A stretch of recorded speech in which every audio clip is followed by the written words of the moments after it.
आजा मेरे साथ त्योहार में 5-6 मिनट और उमर साहब और सजाद साहब को भी ले आओ, मैडम को भी ले आओ। सुनिए ना सर, सुनिए ना, पहले एक सवाल नहीं, इसलिए मैंने उनको फोन किया।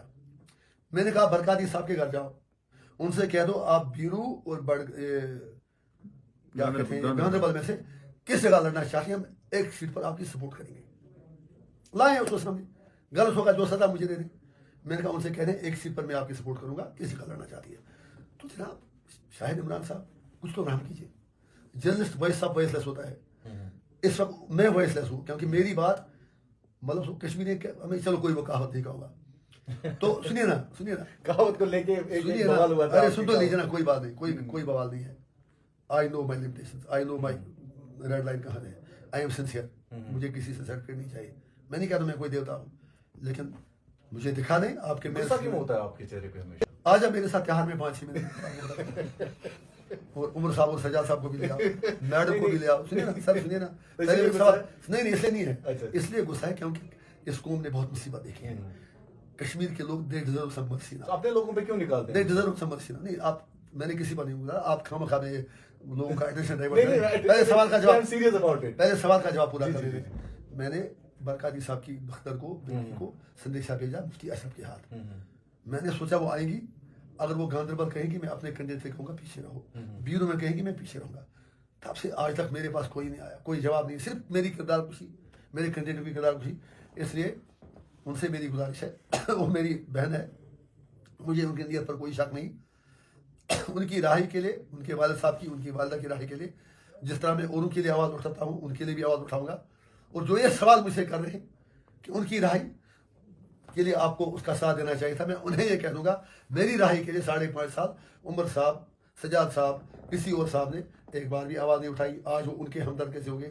लिहाजा ये सारा जो भी हुआ, मुझे बरकाती साहब और उनकी फैमिली के दुखों का एहसास है और इंशाल्लाह मुझे पूरी उम्मीद है कि हम भरपूर कोशिश करा के, हम कोई भीख नहीं मांग रहे हैं, सारे कैदियों की राही के लिए हम मिलकर कोशिश करेंगे। लास्ट पे इंजीनियर साहब, उमर साहब की सरकार को आपने मुबारकबाद भी शायद दी है, क्यों नहीं दिया? और आप गए भी थे शायद ओथ सेरेमनी में। तो कैसे देखते हैं इस सरकार को आप? लास्ट पे थोड़ा सा हमें मैंने बार बार कहा कि मोदी जी को भी चाहिए कि इस सरकार को तंग भी किया, सवाल पूछने आपने बड़ा तंग भी किया। उमर साहब कहते हैं कि अभी मैं कुर्सी पर बैठा भी नहीं और इंजीनियर साहब ने मुझ पर इल्जाम लगाने शुरू कर दिए हैं। आज भी बड़ा इल्जाम लगा आपने इंजीनियर साहब। सर देखिए, सही कहा आपने, जो चीजें सामने आई उसमें इल्जाम की बात नहीं होती है। जैसे उमर साहब ने इलेक्शन लड़ा 370-35 से वो स्टेट पर, जबकि एनसी का ओरिजिनल एजेंडा 98 था, 53%। वो भूल के सीधा मोदी जी के नैरेटिव में फंस गए। अब चलिए मानते हैं हम यही बात, लेकिन जैसे ही इलेक्शन खत्म उन्होंने कहा कि 370-35 से मोदी जैसे मैं मांगूंगा ही नहीं। फिर इलेक्शन एजेंडे पर लड़ा क्यों?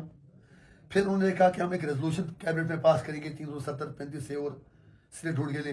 तो जो खबरें कल से आई, चोरी बैठे किसी कमरे में हमारा रेजोल्यूशन पास किया, असेंबली में तो किया नहीं, दुनिया देखती क्या रेजोल्यूशन है। तो उस कैबिनेट की रेजोल्यूशन में उन्होंने सिर्फ स्टेटहुड की बात की। वो तो वैसे भी मोदी जी और अमित शाह जी कहते हैं हम दे देंगे, और अगर स्टेटहुड देते हैं हमारे लिए वो उतना काफी नहीं है। उमर साहब को चाहिए था कि वो एक अगर रेजोल्यूशन ही पास करना था, वो तो पूरा कहते हैं कि हमें स्टेटहुड 370-35 से वापस मिलना चाहिए। तो उन्होंने कश्मीरियों की पेट में छुरा घोंपा है। मुझे अफसोस है कि वो ऐसा कहते हैं। उसमें इतना भी दम नहीं कि अपनी कैबिनेट से एक रेजोल्यूशन पास करा सके। हालांकि वो रेजोल्यूशन वहां पर जो उनकी 98 रेजोल्यूशन का 99 में हशर हुआ था, इसका भी होने वाला है। इनकी बात कोई सुनेगा नहीं। अगर देंगे तो फिर इनके साथ कोई आपस में मिली भगत करके बीजेपी एनसी क्रेडिट के मेहमान होंगी। लेकिन फिर भी अगर है ना वो दिल पल भर के लिए कोई हमें प्यार कर ले, जुटाई सही, अगर रेजोल्यूशन पास करनी थी तो होल हार्टेडली करते, हाफ हार्टेडली कर ली। लिहाजा वो टू आंसर द क्वेश्चंस, मुझे नहीं पूरी कौम को बताए। अगर उसे लगता है 370 वापस आएगा नहीं, फिर कौम से झूठ बोला क्यों? फिर वो कहते हैं बीजेपी सरकार से नहीं मांगूंगा। 5 मिनट के लिए यहाँ कांग्रेस ने 70 साल राज किया, अगर बीजेपी भी 70 साल रहती है तो तब तक तो उमर साहब की 3 पीढ़ियां गुजर जाएंगी। तो फिर 370 वापस कैसे आएगा? He is a political leader, he should have a political agenda. जो मैंने पहले भी आपसे कहा, उसको पॉलिटिकली एक प्रेशर बनाना है मरकजी सरकार पर, जैसे 370 वापस आए। एटलीस्ट स्ट्रगल तो करे। फिर अगर वापस अभी ना भी आता है, हमें लगे कि नहीं बंदा तो लड़ रहा है, बंदा तो कुछ कर रहा है, वो तो कुछ कर ही नहीं रहे। तो आप भी पार्लियामेंट में ना, कमाल है, मैं ही तो भुगत रहा हूँ। मैं वही बोल रहा हूँ, मैं तो भुगत रहा हूँ। वेट कीजिए, देख लीजिए हमारा प्लान क्या होगा। आप अभी इब्तिदाई इश्क होते हैं क्यों, आगे आगे देखिए होता है क्या। हमें किसी से पूछने की जरूरत है। आप तो मेरा तरीका पिछले 2008 से अब तक देते हैं। और सर मैं हूँ, जो आपने फरमाया, मुझे राजनीति में हो गए 16 साल, 16 में 5.5 साल जेल में। इन लोगों को 70-80 साल हो गए राजनीति करते हुए। मैं एक एक दिन का जवाब दूंगा, इनको 70 साल का जवाब देना होगा। मेरे से तो न कोई 370 हटा, न कोई कश्मीर का मसला क्रिएट हुआ। मुझे बताए मेरे से क्या। वहाँ जिस 370 की बात करते हैं, जिस स्टेट फ्लैग की बात करते हैं, ये तो इंजीनियर ही था जो स्टेट फ्लैग डे मनाता था हर साल, अगर आपको याद होगा। जवाहर नगर में शेर कश्मीर पार्क में परमिशन जहाँ मिलती थी, और मैं इनको दावत देता था, आइए इस दिन में आप भी शमूलियत कीजिए, क्योंकि बीजेपी आगे कोई बड़ा कर सकती है। मैंने इनसे कहा था कि आप 6 जून को स्टेट हॉलीडे डिक्लेयर करें, ताकि हम इसको क्रेडिबिलिटी दे दें। इन्होंने मेरी बात मानी नहीं, इन्होंने मेरी बात मानी नहीं। उसी में आ रहा हूँ जनाब, उसी में आ रहा हूँ। मैंने उनसे तब कहा था, पिछले 11 साल आप भी विटनेस हैं, कि हम 6 जून को स्टेट फ्लैग डे मनाएं, हमारी ऑटोनॉमी का दिन मनाएं। इन लोगों ने मेरी बात मानी नहीं। आप यूनिटी की बात करते हैं सर, अजीब सवाल है आपका।